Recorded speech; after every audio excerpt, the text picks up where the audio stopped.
Plus Sports and Plus TV Africa on a rainy Tuesday morning. It was a rainy Monday morning, but I'm a fan of Tuesday mornings, so okay, it's all right.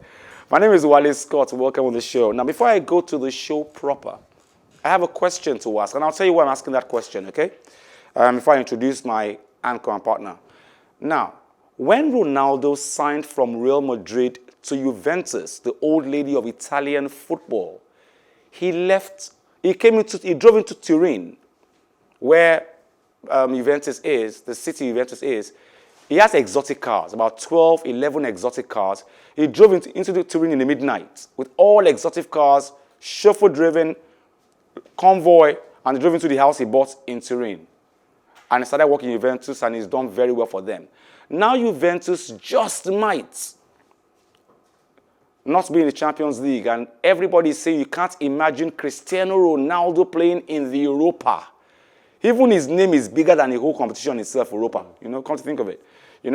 And then last night, midnight, about to 2 a.m., in the midnight last night, we saw Ronaldo and his fleet of cars driving out in a convoy from his house in Turin to where we don't know. So the question is, should Ronaldo leave Juventus? And really, if yes, should he? Mukhail Tinubu, good morning. Good morning. He came in that way. He came in that way when he was coming to Turin, to the old lady. And midnight last night, we saw him driving out a convoy again like that. The same way he came in. Is he living like that again? Is he living? I'm a fan of Ronaldo. I'm a fan of his work. Big fan. And I'm on the side of Ronaldo is the best footballer we've ever seen. Because if sports is about hard work and accomplishment, Ronaldo is an epitome of that. And if there's even a slight chance that Juventus will not make it into the Champions League next season, because even if they qualify at 4th place, they would still be playing qualifiers. They would still be playing playoffs, to cement their position. And unfortunately, he came to Juventus to win the Champions League. One more before the show is done. Yeah. And yet, Juventus have failed at every turn. Every time he lifts them up with a goal, he has to worry about them falling back at defense. And Ronaldo, I think, has worked harder at Juventus than he has anywhere for a few else. years. Yes. At Spain, his game evolved to a pure out-and-out striker.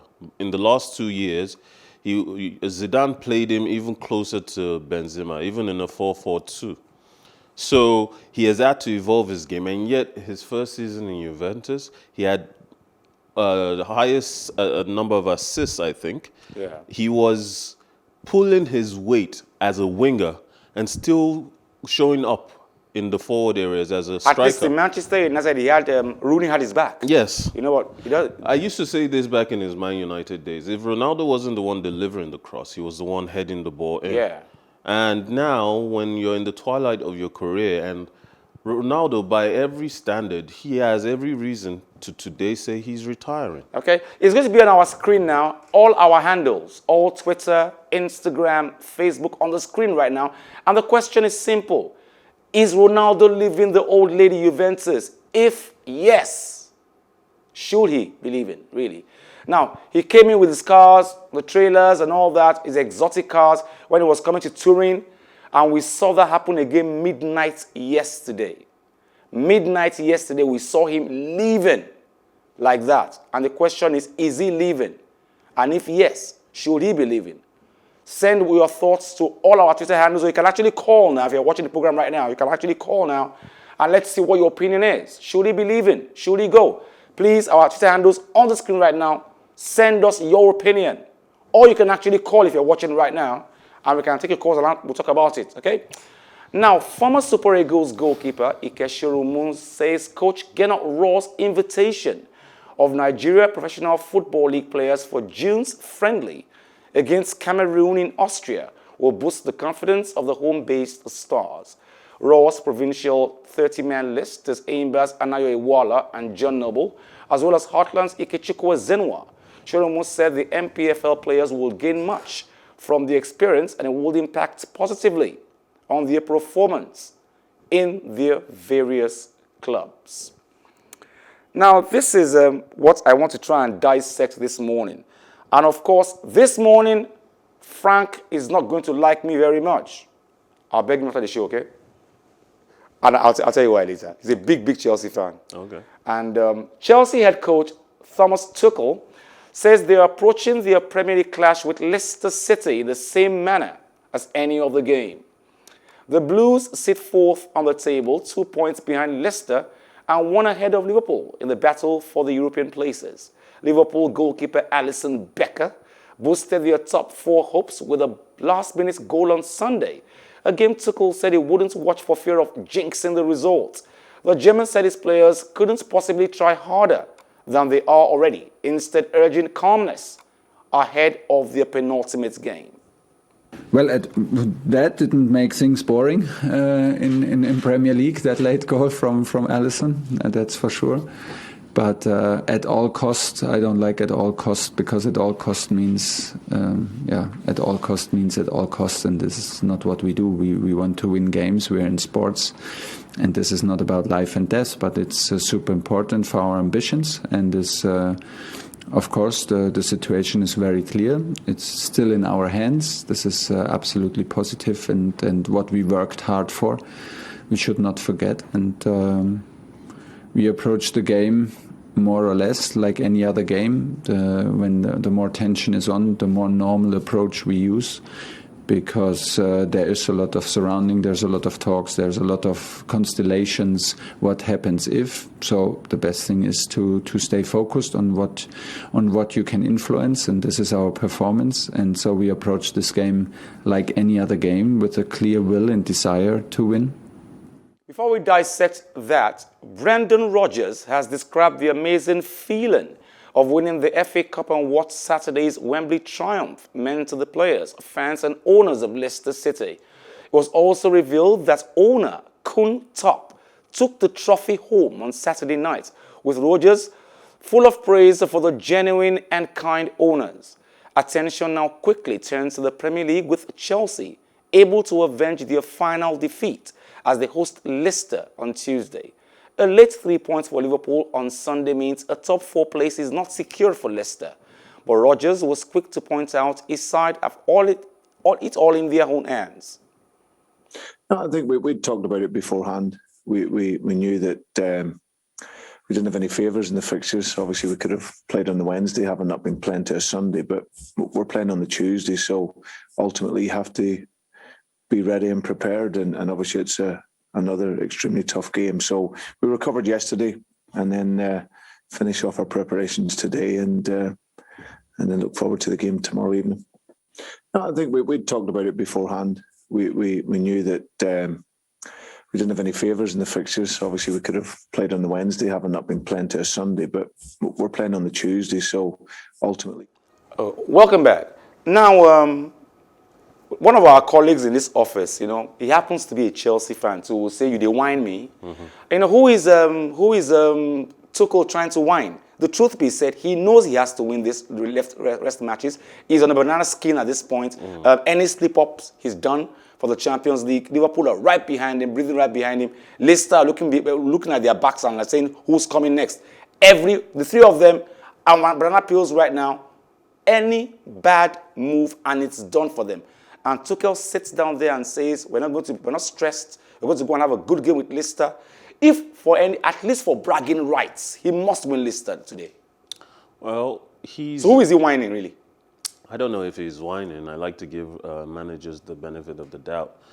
I think he has three considerations on his mind. He gets to be permanent manager for Chelsea at the end of the season if they qualify for Champions League. That's the baseline that he has to achieve. And he has two ways he could do that. Liverpool could end up in fourth place, but if Chelsea win the Champions League, they get to qualify automatically, which means fourth place drops out. So everyone's prayer, everyone aside from Chelsea, that is trying to vie for the top four position will be that Chelsea, it's a kind of double fold. Chelsea must not qualify through the Premier League games, and they must, on the day of the Champions League finals, also lose to Man City. That's the second consideration. The fact that he knows he has two options. He knows that even if he drops points against Leicester in their last game, then there's still the Champions League. And I think that gives him a way out. But at the same time, the final consideration are the players, the head games. At this point, okay, I'll come to that later. Let's look at Leicester. For some reason, they've proven to us indirectly that they've got Chelsea's pin code somehow, somewhere. And for some reason, Brendan impresses me this morning by saying we've left the FA Cup. We're shifting attention to Chelsea, matters at hand, because the truth be said, we slip up now, we won't be in the Champions League. I think the FA Cup, Leicester wanted it more. I watched that game, and even as a Chelsea fan, I didn't feel like we were going to win. And then at the same time, I feel like the game came up at maybe a weird time for Chelsea. The way they lost to Arsenal, there was a slowdown, and I think you could see it in both games. There was a slowdown in the intensity of the game. And Tuchel this season hasn't really gotten Chelsea firing on all cylinders. The defensive part of the game is there. They defend as a team, and they also attack as a team. But they still get nervous. They still miss opportunities. Final passes are still being errant at the final third. So, but in the last few games, we've seen the reason to be optimistic about Chelsea, because not only are they defending well, but the consistency of winnings has made us think they could be a force to reckon with next season. Okay, now you can still actually call if you're watching live, and you can actually call on the show and tell us, should Cristiano Ronaldo leave Juventus? Is he leaving? If he is, should he go? You can actually call or send your opinion to any of our handles, okay? And we'll read them, say, next tomorrow on the show, okay? Now, Ole Gunnar Solksjaer will look to the Manchester United faithfuls to galvanize the Red Devils when they return to the Old Trafford stands for their final home game of the Premier League season.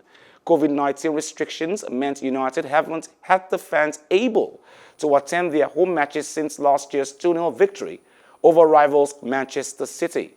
But Solskjaer expects the supporters to deliver another rousing atmosphere when they host Fulham on Tuesday, despite the unrest of the fans storming the ground 2 weeks ago. After back-to-back defeats, Solskjaer is also looking to use United's final domestic fixtures, gather momentum, building towards their UEFA Europa League showdown with Villareal next week. Yeah, win, Thomas? I think the mood in any club and the relationship between a team and the fans is vital to what happens on the pitch. So the players will all, or human beings, we are all human beings, will react to getting our supporters back in a positive way. They've always been back there, give us extra energy, and hopefully the players will give the fans a reason to cheer. That's what we have to focus on. It's a big game for us in that respect. That we since the last time we had fans in against Man City, great game. The atmosphere was the best I've ever felt it at Old Trafford in a league game. And the next time we can welcome the fans back in, that it's a positive one. Now the fans are back. Ole Gunnar Solskjaer says he's happy they've been appeased and that there won't be any more protest, hopefully, and that the fans will be back at the stands and give the guys their much-needed encouragement, actually finish well. I know that would be the hope. I think... of course he's hoping. Yes. We are still expecting protests. Yes. Yeah. At the end of the day, there's still going to be a section of the fans who will still protest. Who will still protest. Who knows to what degree, whether they will have banners, whether there will be a plane flying overhead. Who knows? So, but he's right to hope that the fans will be there to lift up. I think if we look at the statistics of this season, home games haven't really had the same impact as they've had in previous seasons, because the lack of crowds in the room, in the stadiums, has made it easier for opposition players to come in and play their football without any pressure. That crowd, it can be really intimidating. True. Okay, now He is tired of not winning anything. He hasn't won anything practically all of his life, and he's a fantastic player.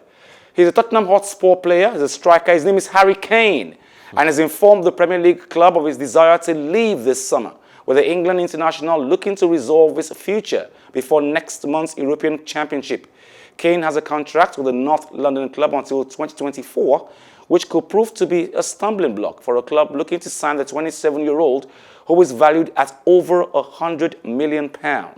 Manchester United, Manchester City, and Chelsea have been in touch with Kane's representatives, but Spurs host Aston Villa today before a trip to third-place Leicester on the final day of the season. Is it time for Kane to go? He's too good not to have won anything. It's been time for him to go. The unfortunate thing about Tottenham is that they are perennial competitors, but they've never won anything, at least in this era, that has been significant enough. Even the championship that was coming up, they sacked their manager just at the time that perhaps the reason why he was brought in was about to be accomplished. Mourinho was supposed to be a competition-winning manager, and he has done it everywhere he has gone. His second season... What could have gone wrong at Tottenham? With him? With Mourinho, yeah. I think as is always the case when you're a top manager and you come in with the expectations to win, not just because the club puts it on you, but because you put it on yourself, because that's the kind of manager Mourinho is. And you don't feel like you're getting the right kind of support, because when I look at Tottenham, they can't compete with any of the other top 6 teams. Right now, yeah. Yes, for the Premier League, for the FA Cup, for Championship. It doesn't matter what cup, what tournament. They're not spending enough, but they're not investing in the right areas. And the kind of football they're playing doesn't even have an identity. When Mourinho came, he sought to create the same siege mentality that has won him trophies everywhere he has gone. At Real Madrid, at Chelsea, at Inter Milan, he always wants to foster a do-or-die nature in the players. And we could see that the players were already starting to come through. Ndombele, who didn't get any sniff in the season before, was one of Mourinho's top warriors. Yeah. And players like Sissoko, who is close to being past his best, at this point, maybe it's time for him to start being moved on. Players like Lamela, another leftover from, isn't quite good enough. Players like Harry Kane, Son, Højbjerg. About time they leave. It's time. About time they leave. Now, before I go to the story proper, this young boy was 15. And he wanted to sign for QPR, Queen's Park Rangers, for a long time. In the course of doing that, going for training and all that, they had seen potentials. His friends were fighting in school, and he was trying to, separate them from fights, and he got stabbed to death. Eventually, his dream has come true. Today is the remembrance, and later today, in faraway London, he's going to be given a jersey, number 30, and he's going to be put in a video game. He's going to be in any QPR video game you play. He's going to be in that game as number 30. He's going to be actually signed on for QPR posthumously. Now, 15 years after the life of aspiring young footballer Kiyan was brutally ended outside his school gates, his boyhood dream of being signed by Queen's Park Rangers is coming true.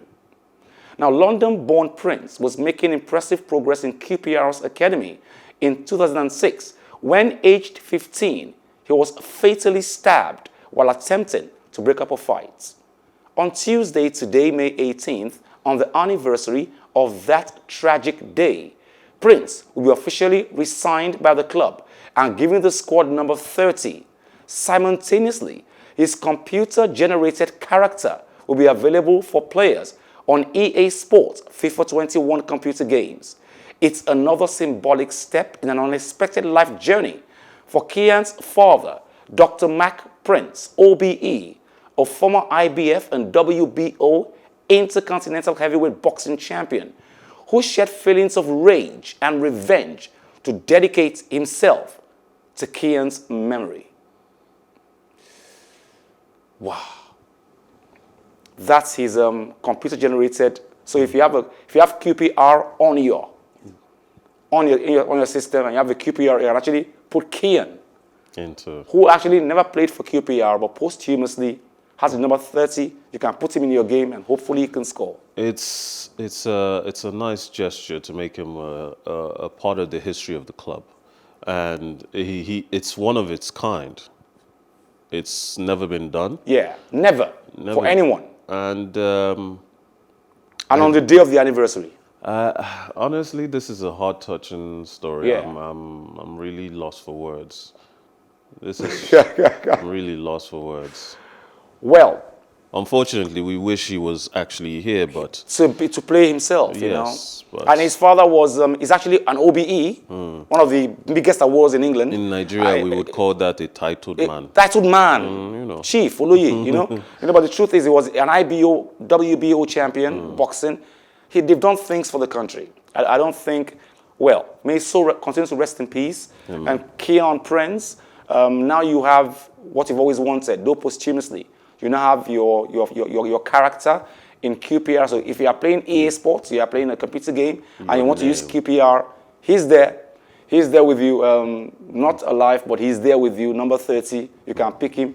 And he's a striker. He just could score your goals for you.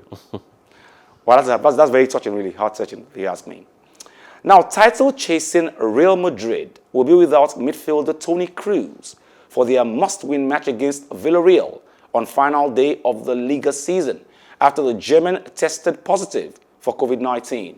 The club announced the Kroos returned a positive test on Monday, having missed Sunday's win at Athletic Club after coming into direct contact with someone who contracted the virus.